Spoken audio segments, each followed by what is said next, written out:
Regresamos, continuaremos dialogando con el doctor Rafael Alburquerque sobre aspectos que tienen que ver de la democracia y los partidos políticos.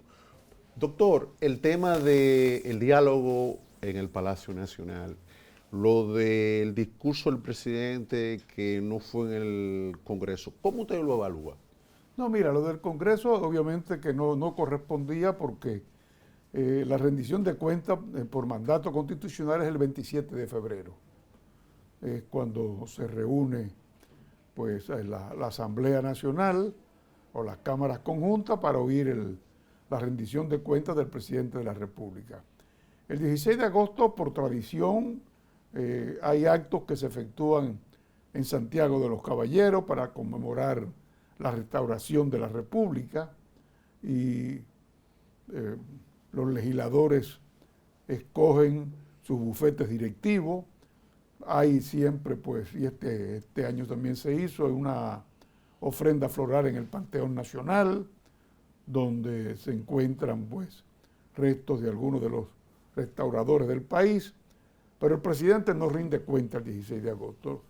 El presidente Abinader lo quiso hacer, bueno, como no hay reunión de la Asamblea Nacional, pues lo hizo desde el Palacio Nacional. En cuanto al diálogo, creo que es importante, todo diálogo es importante, son 13 temas que se van a discutir, pero obviamente, como hemos pedido desde la Fuerza del Pueblo y también lo ha hecho la oposición, pues se requiere que el gobierno presente en el diálogo cuáles son sus propuestas, porque de lo contrario, ¿de qué vamos a dialogar? Si hay un diálogo sobre, vamos a poner el aspecto agrícola, bueno, que es lo que ustedes plantean, sobre la reforma fiscal, sobre la seguridad social, porque de lo contrario no puede haber ningún tipo de respuesta desde el litoral de la oposición. El gobierno ha pedido 15 días, en estos días creo que vuelve a reunirse el diálogo, pues esperamos que ya en esta nueva reunión el gobierno nacional pueda presentar su propuesta. ¿A qué usted atribuye que Fuerza del Pueblo haya venido desde la casilla 18 a la 3? Que sea mayoría en el Senado, que tantos diputados X, 14, 15 y 16 hayan renunciado al Partido de la Liberación Dominicana, que se estén pintando locales de verdes tanto del Partido Revolucionario Moderno como del Partido de la Liberación Dominicana. ¿A qué se debe ese salto cuantitativo en tan poco tiempo?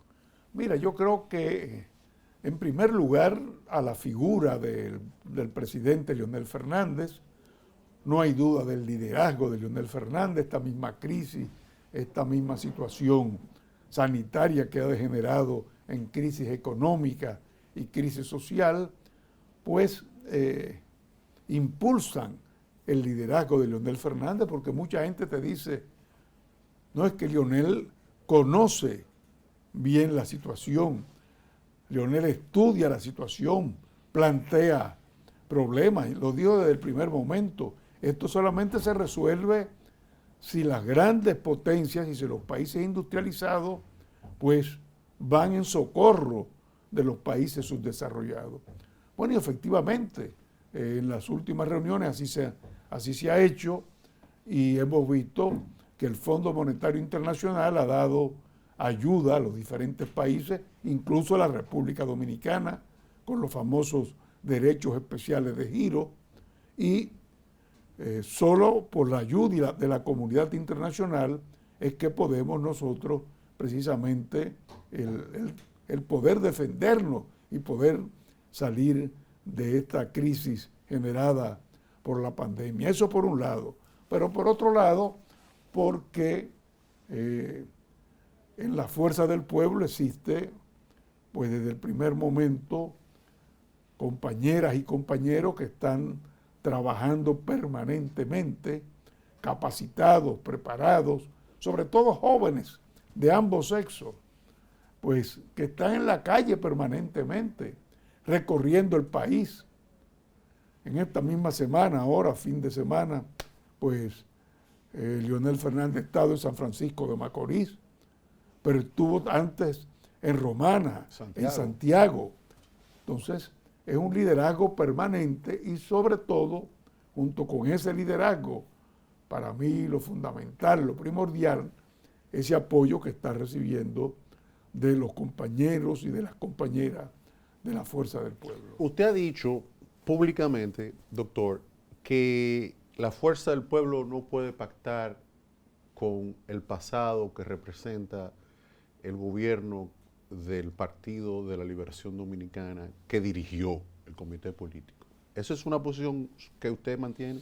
Mira, es una posición personal, dentro del partido no la hemos discutido, pero te aclaro, yo he dicho que no debemos pactar con la cúpula, con esa cúpula que abandonó el legado del profesor Juan Bosch, que prácticamente lo desconoció, lo violentó, lo transgredió con su conducta, porque la conducta de Juan Bosch fue siempre una conducta de moralidad, de honestidad, de probidad, de rectitud,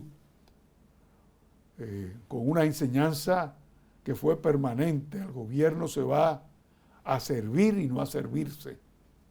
Entonces, yo creo que nosotros no podemos, estoy convencido de ello, no podemos pactar con esa cúpula. Pero sí podemos pactar con esos compañeros y compañeras que están en las bases del viejo partido, en los mandos medios, en la misma dirección nacional, que fueron nuestros compañeros y compañeras de toda la vida, con los que mantenemos lazos permanentes de amistad. Entonces, ellos vendrán al fin y al cabo a la Fuerza del Pueblo. Usted, profesor, ve ya, y la sociedad está viendo, y el país está viendo, y los analistas internacionales están observando el mapa político dominicano. Tenemos al oficialismo, encabezado por el PRM, y tenemos al PLD y a la Fuerza del Pueblo.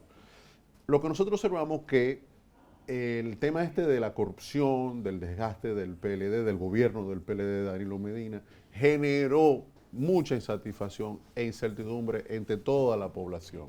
No fue bueno aquello, no fue satisfactorio para el país. Así es. Fue para el país, no fue lo que se esperaba en realidad. Eso producirá conjuntamente con el desencanto, un trasiego real desde la fuerza desde el PLD hacia la Fuerza del Pueblo. Yo estoy convencido, si lo vemos, en el caso de los senadores somos la segunda fuerza, en el caso de los diputados, cada día hay más diputados que vienen a la Fuerza del Pueblo, pero también alcaldes, también regidores, directores de distritos municipales, vocales de distritos municipales, porque se van desencantando. ¿Se van desencantando con quién? Con esa dirigencia. Y cuando hablo de la dirigencia, vuelvo y te reitero lo que dije anterior. O sea, no estamos hablando de la dirección central, ni siquiera de todo el comité político, sino de esas figuras que en el gobierno pasado traicionaron las enseñanzas y los postulados del profesor Juan Bosch. ¿Hay espacio, profesor, para el mantenimiento de esta situación que se ha presentado en pandemia por más tiempo? Mire por qué. La libra de pollo, el arroz, los huevos, la papa, la yuca, la carne, los alquileres. Yo no sé hasta qué punto las autoridades y las élites políticas, que son las que dirigen y controlan la democracia desde el punto de vista de ponerla a funcionar, están conscientes del grado de debilidad y fragilidad, sobre todo, de la clase media y los trabajadores dominicanos. ¿Eso es posible, mantener este estado de cosas un tiempo más sin que haya una movilización? Mira, esa es la gran preocupación incluso de la Fuerza del Pueblo, y lo hemos advertido. O sea, el gran detonante siempre del disgusto, del descontento, de la insatisfacción, de las protestas populares, el gran detonante siempre ha sido el precio de la canasta familiar, el precio de los artículos de primera necesidad.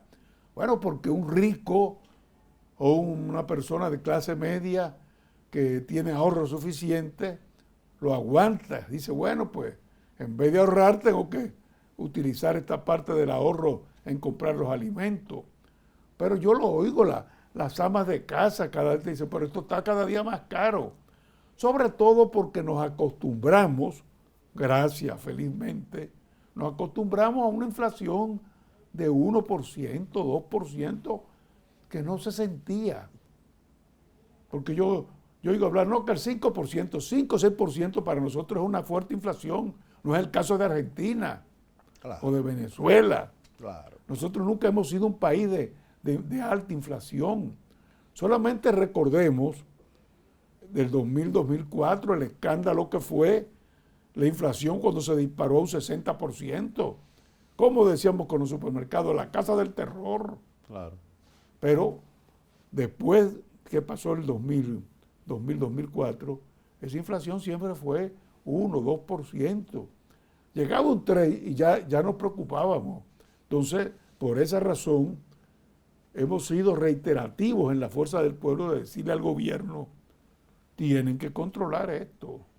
¿Cómo usted puede evaluar la relación fuerza del pueblo, oficialismo, gobierno PRM? ¿Cómo anda esa relación? ¿Cómo es No, mira, nosotros somos un partido de oposición, lo reiteramos, lo decimos públicamente, pero advertimos que en medio de esta crisis tenemos que preservar la democracia, no queremos un colapso de la democracia, y en ese tema tan sensitivo como es el de la inflación, que es el peor enemigo de los pobres, es el que le roba a los pobres sus chelitos, le decimos al gobierno, no solamente lo criticamos, no solamente denunciamos que están por las nubes los precios de los artículos de primera necesidad, también le decimos, óiganme, tienen que controlar eso. El tema tienen que buscar soluciones, porque nosotros las buscábamos. A nosotros se nos presentaron crisis, la del 2008 fue una crisis que impactó a nivel mundial y aquí en el país no se sintió, pero no se sintió porque buscamos fórmulas, entre ellas precisamente ayuda en el Fondo Monetario Internacional. A esto se suma Haití. Ya no es el Haití con el problema interno político tradicional de su división. No, ya no. El COVID, el nuevo terremoto, el asesinato del presidente, entonces coloca a la isla, no Haití, a la isla, en un centro de foco de desestabilización. Por eso vemos nosotros mucho a los Estados Unidos en República Dominicana. Tenemos entonces la presencia china. Y ayer Aeroflot de Rusia inicia con 3 vuelos semanales hacia República Dominicana. Fíjense cómo entonces la República Dominicana, Haití, está siendo el foco de atención no solamente en el Caribe, en el hemisferio, sino a nivel mundial. ¿Qué está pasando? Mira, lo de Haití es preocupante, siempre ha sido preocupante, pero ahora mucho más, por eso mismo que tú señalas, hasta el asesinato del presidente. Y luego, bueno, pues un ciclón que lo afecta, el terremoto que anteriormente, en pleno terremoto lo afectó también, pues el ciclón. Entonces todo aquello se conjuga. Yo creo que es un país que es un estado fallido, lo hemos dicho muchas veces, es, como decía Juan Bosch, un conglomerado. Si la comunidad internacional no se da cuenta de ello, obviamente es una situación cada día más calamitosa para ellos, pero que afecta, como tú bien dices, a toda la isla. Hay un factor que usted es una autoridad en el tema de seguridad social que voy a tomar ahora como referencia. La tarjeta Solidaridad se llama Supérate. Y entonces el presidente de la República, en medio de la pandemia, planteó la posibilidad del recorte. El programa FASE, quédate en casa, estoy para ti. Y aquello constituyó una economía popular importante en los distritos municipales porque era el banco de los pobres. Realmente eso se constituyó. ¿Por qué el banco de los pobres? Un banco de alimentos, claro está. Entonces, pero eso generaba una serie de estabilidad dentro de los sectores más vulnerables de la población. ¿Cuál es su opinión respecto de esto? Mira, el problema fue que nosotros se lo advertimos. Esos programas sociales no deben desmontarse. Mientras dure la pandemia, pues no deben desmontarse. Se desmontaron en abril de este año. Eso pues lógicamente redujo a todos los que estaban recibiendo los beneficios del programa Solidaridad, porque lo habían elevado, lo habían multiplicado. Pero desmontarlo en una época que todavía la pandemia sigue golpeando al país, es bien complicado porque si tú estás recibiendo un ingreso, tú te acostumbras a ese ingreso. Y lamentablemente, en medio de la pandemia, le suprimieron ese ingreso. Entonces, eso ha causado un gran malestar en las familias en que fueron excluidas de los distintos programas sociales que se establecieron al iniciarse la pandemia. Y luego, bueno, pues, como yo le he buscado una expresión, lo que yo llamo aquí el adanismo, es decir, cada funcionario que llega se cree Adán. Yo soy el primer hombre de la tierra y antes de mí no había nada. Entonces, bueno, quisieron cambiarle el nombre. No, ya no hubo solidaridad, ahora es Supérate. Bien. Y ahora, ¿ahí qué pasó? Bueno, que hay que dar una tarjeta con el nombre de Supérate, hay que mandarle a imprimir. Esos son costos. Y ahí comienza, esos son costos, pero además, en medio de la pandemia, lo que denunciaban los periódicos, un caos, la gente buscando nuevas tarjetas, y todo paralizado mientras tanto. Bien, viendo el escenario, Haití, la inseguridad, la conformación, por ejemplo, de nuevos tribunales, Tribunal Constitucional, el Tribunal Superior Electoral, la Junta Central está planteando su presidente de que no tienen los recursos suficientes para poder organizar. Vimos algunas fotos de archivos del registro civil en plásticos y entonces el presidente de la Junta Central Electoral se quejaba públicamente de la falta de respaldo económico. Vamos a una breve pausa porque ya entonces la crisis económica, la crisis social, la crisis política está generando crisis institucional y entonces el calendario electoral de la democracia se está retrasando. Estamos conversando con el doctor Rafael Alburquerque sobre la dinámica social, política, económica de la República Dominicana. No se vaya, quédese en breve regresamos.